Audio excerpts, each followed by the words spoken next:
রাশিয়ার পূর্ব উপকূলে ৮.৭ মাত্রার শক্তিশালী ভূমিকম্পের প্রভাবে জাপানে সুনামি আঘাত হেনেছে। এছাড়া একাধিক দেশে সুনামি সতর্কতা জারি করা হয়েছে। যুক্তরাষ্ট্রের ভূতাত্ত্বিক জরিপ সংস্থা জানায়, স্থানীয় সময় মঙ্গলবার মধ্যরাতে রাশিয়ার পূর্বাঞ্চলীয় উপকূলের কাছে ৮.৭ মাত্রার একটি শক্তিশালী ভূমিকম্প আঘাত হানে।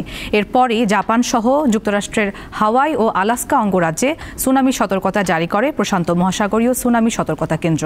তবে ভূমিকম্পের কারণে জাপানের উত্তরাঞ্চলে ইতোমধ্যে প্রায় ১ ফুট উচ্চতার সুনামি আঘাত হানার খবর পাওয়া গেছে। এছাড়া ফুকুশিমার দাইইচি এবং ফুকুশিমা দাইনি পারমাণবিক বিদ্যুৎ কেন্দ্রের কর্মীদের নিরাপদ জায়গায় সরিয়ে নেওয়া হয়েছে। পাশাপাশি অন্যান্য এলাকাতেও সুনামি সতর্কতা জারি রয়েছে। অন্যদিকে বুধবার ভোরে রাশিয়ার দূরপ্রাচ্যের কামচাটকা অঞ্চলে প্রায় ৪ মিটার উচ্চতার জলোচ্ছ্বাস দেখা গেছে। শক্তিশালী এই ভূমিকম্পের আঘাতে রাশিয়া সহ অন্যান্য দেশে কোনো হতাহতের খবর এখনো পাওয়া যায়নি। এই ভূমিকম্পটিকে কয়েক দশকের মধ্যে সবচেয়ে শক্তিশালী ভূমিকম্প ধারণা করা হচ্ছে।